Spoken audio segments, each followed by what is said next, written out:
नमस्कार दोस्तों। कल तक जिस जम्मू कश्मीर में वहां के स्थानिक राजनीतिक दल और इसके पहले दिल्ली में बैठे उनके पुराने खंदे समर्थक कुछ अलग ही तेवर अपनाते दिखाई देते थे, लेकिन खैर अब तो वो समय गया और वहां अब जो जिला विकास परिषद चुनाव में भाजपा का खड़े होना ही भारतीय लोकशाही में एक बड़ी सफलता हम मान सकते हैं। सच बात तो यह है कि कश्मीर जैसे राज्य में चुनावी बयार का बहना भी एक लोकतांत्रिक प्रक्रिया थी, जिस पर जम्मू कश्मीर के लोगों ने मतदान के दौरान अच्छी खासी वोटिंग से अपना लोकशाही के ऊपर विश्वास जता दिया। देखा जाए तो कल जो नतीजे आए उन्हें देखकर यह मालूम होता है कि इन चुनावों में जो स्थानिक क्षेत्रीय पार्टियां हैं जैसे कि नेशनल कॉन्फ्रेंस व पीडीपी आदि के गुपकार गठबंधन को विजय मिली है, लेकिन इससे पूरे भारत देश को यही संदेश जाता है कि इस राज्य के लोगों के दिल में लोकतंत्र और लोकशाही के लिए सम्मान है। भाजपा ने इन चुनाव में उनके 50 से ज्यादा सीटें जीतकर अपने राष्ट्र प्रेम और विकास के मुद्दों को पेश करने के लिए अपने प्रत्याशी मुकाबले में उतारे थे। तो फिर जाहिर सी बात है कि उन सबको हराने के लिए गुपकार संगठन निर्दलीय और कांग्रेस सक्रिय हो गई। दूसरी तरफ फारूक अब्दुल्ला की नेशनल कॉन्फ्रेंस चुनावों से दूर तो थी, लेकिन उसने भी बाद में उनके चहेते उम्मीदवारों को समर्थन दिया। इस चुनाव ने गुपकार संगठन ने लगभग 100 सीटें जीती, तो वही कांग्रेस लगभग 23 सीटों पर अपनी बढ़त कायम करने में सफल रही और निर्दलीय 70 सीटें जीतने में सफल रहे। इस चुनाव की विशेषता या फिर अगर खासियत देखी जाए तो भाजपा ने जम्मू कश्मीर में अपनी ताकत दिखाई, जहां उसे पीडीपी, नेशनल कॉन्फ्रेंस तथा कांग्रेस देखना बिल्कुल पसंद नहीं करते थे। आपको बता दें कि खोमोह और बांदीपोरा में भाजपा के उम्मीदवार जीत गए और उन्होंने जीत के साथ साथ ही ये कहा कि यहाँ के लोग प्रधानमंत्री मोदी की नीतियों के ऊपर बिल्कुल भरोसा करते हैं। इस चुनाव में और एक खास बात हम ये कह सकते हैं कि जम्मू कश्मीर में लोकतंत्र की यहाँ शानदार विजय हुई है। यहाँ के लोग सचमुच लोकतंत्र में विश्वास रखते हैं।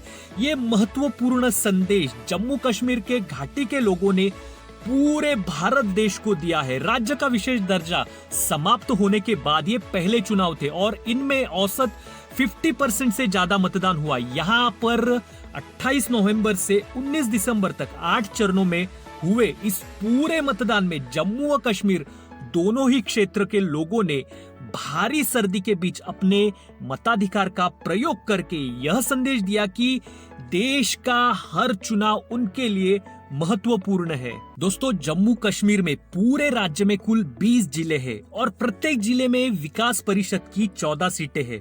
ये चुनाव कुल 280 सीटों पर हुए थे।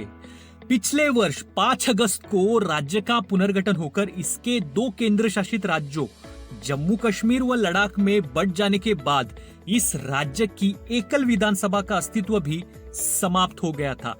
इसलिए यहाँ जिला विकास परिषदों के चुनाव का विशेष महत्व हो गया था, जो कि राज्य में पहली बार हुए थे।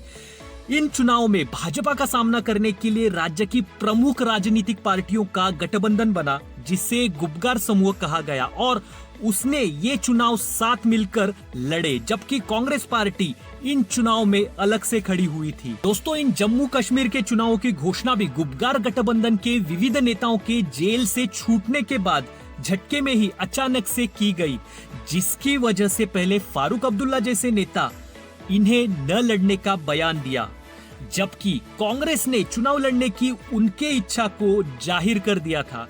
पीडीपी के नेता श्रीमती महबूबा मुफ्ती ने भी शुरू में चुनाव के प्रति अरुचि दिखाई, लेकिन बाद में उनमें भी परिवर्तन आया। हमें ये मालूम है कि यहाँ के क्षेत्रीय पार्टियों के सभी नेता राज्य से अनुच्छेद 370 समाप्त करने के विरुद्ध में है। हमने देखा कि नेशनल कॉन्फ्रेंस के दूसरे बड़े नेता ओमर अब्दुल्ला ने जेल से रिहा होने के बाद ये घोषणा कर दी थी कि वह तब तक चुनाव नहीं लड़ेंगे जब तक कि राज्य का विशेष दर्जा बहाल नहीं हो जाता। लेकिन इसके बावजूद में उन्हीं के पार्टी ने फारूक अब्दुल्ला के नेतृत्व में गुपकार गठबंधन बनाया और अंत में चुनाव लड़ने का फैसला भी किया। हमें इससे ये तो साबित होता है कि इस गठबंधन के नेताओं ने बदले हालात में जिला विकास परिषद के चुनाव को अपनी मांगों का पैमाना मानकर इन्हें लड़ा और संविधान में निष्ठा रखते हुए इनमें भाग भी लिया। जिला परिषदों को स्थानिक विकास करने के लिए सीधे केंद्र से धन भेजा जाएगा और इसके चेयरमैन का दर्जा किसी राज्य मंत्री के बराबर होगा। और जम्मू कश्मीर के विकास का ये मॉडल इस राज्य के केंद्र शासित राज्य बनने के बाद ही लागू हुआ है। आमतौर पर देखा जाए तो ये चुनाव शांतिपूर्वक संपन्न हुए। बेशक कुछ घटनाएं पाकिस्तान समर्थित आतंकवादियों ने किए, जिनमें हमारे सशस्त्र बलों के जवानों की शहादत भी हुई, मगर पाकिस्तान को जम्मू कश्मीर के लोगों ने संदेश दे दिया कि उनकी भारत के संविधान में पूरी आस्था है, जो कि हम एक महत्वपूर्ण संदेश मान सकते हैं। और इसके वजह से ही चुनाव में उन्होंने भाग लिया था। इसके साथ ही इस राज्य के दो हिस्सों में जम्मू और कश्मीर को जिस सांप्रदायिक नजर से देखने की कुछ लोग कोशिश कर रहे थे, उन्हें भी इस चुनाव से भारी निराशा हो सकती है। दोस्तों, इस चुनाव के साथ साथ भाजपा ने जम्मू कश्मीर में लोकतंत्र के जमीन पर लोकतांत्रिक मूल्यों के साथ ही मुस्लिम बाहुल्य क्षेत्रों में अपनी एक पहचान बनाई है और उनके इरादे भी वहां स्पष्ट कर दिए हैं, जिस वजह से राष्ट्रीय एकता को ही बल मिलेगा।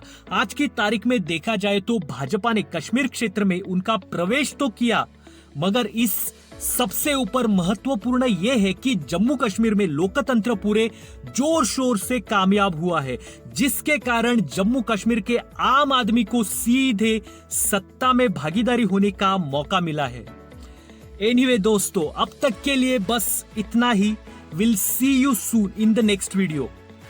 Thank you.